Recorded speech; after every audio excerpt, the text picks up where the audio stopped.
ঋণ পরিশোধ করতেই ব্যয় হয়ে যাচ্ছে ঋণের টাকা। ঋণ পরিশোধের চাপ এতটাই বেড়েছে যে চলতি অর্থবছরের প্রথম 9 মাসে ছাড় হওয়া বিদেশি ঋণের 92% ব্যয় হয়ে গেছে পুরনো ঋণের কিস্তি পরিশোধে। বৃহস্পতিবার প্রকাশিত অর্থনৈতিক সম্পর্ক বিভাগ ইআরডির হিসাব অনুযায়ী 2025-26 অর্থবছরের জুলাই থেকে মার্চ পর্যন্ত সময়ে মোট 389 কোটি 1 লাখ ডলার বিদেশি ঋণ ও সহায়তার অর্থ ছাড় হয়েছে।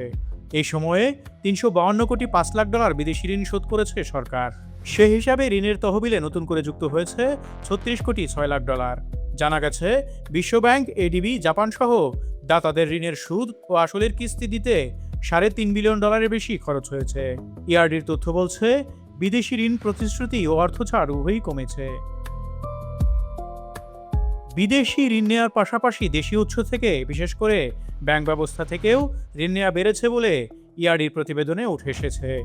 বাজেট ঘাটতি মোকাবেলায় চলতি বছরের প্রথম 9 মাসে ব্যাংক ব্যবস্থা থেকে 1 লাখ কোটি টাকার বেশি ঋণ নেওয়া হয়েছে। ফলে বিদেশি ঋণের পাশাপাশি দেশি ঋণ পরিশোধের চাপও বাড়ছে।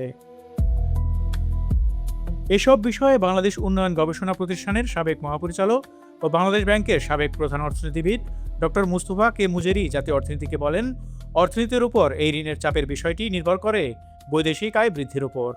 যদি ঋণের অর্থ সঠিকভাবে ব্যবহার করে দেশে উৎপাদন এবং বিদেশে পণ্য পাঠানোর সক্ষমতা বাড়ানো যায়, তবে ঋণ পরিশোধে কোনো সমস্যা হয় না। কিন্তু ঋণের টাকা যদি অপচয় করা হয়, তবে অর্থ পরিশোধের সক্ষমতা বাড়ে না। অথচ ঋণ ঠিকই পরিশোধ করতে হয়, যা অর্থনীতির উপর প্রচণ্ড চাপের সৃষ্টি করে।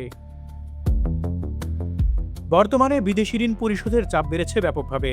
গত অর্থ বছরের বিদেশি ঋণের সুদ ও আসল মিলিয়ে $409 কোটি শোধ করেছে বাংলাদেশ।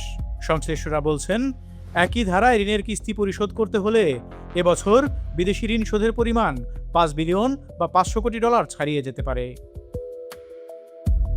অন্তর্বর্তী সরকার দায়িত্ব নেওয়ার পর প্রায় 15 মাসে বিদেশি ঋণ বাড়ে $8.33 বিলিয়ন। এতে 2025 সালের সেপ্টেম্বর শেষে বাংলাদেশের বিদেশি ঋণের পরিমাণ দাঁড়ায় $112.12 বিলিয়ন।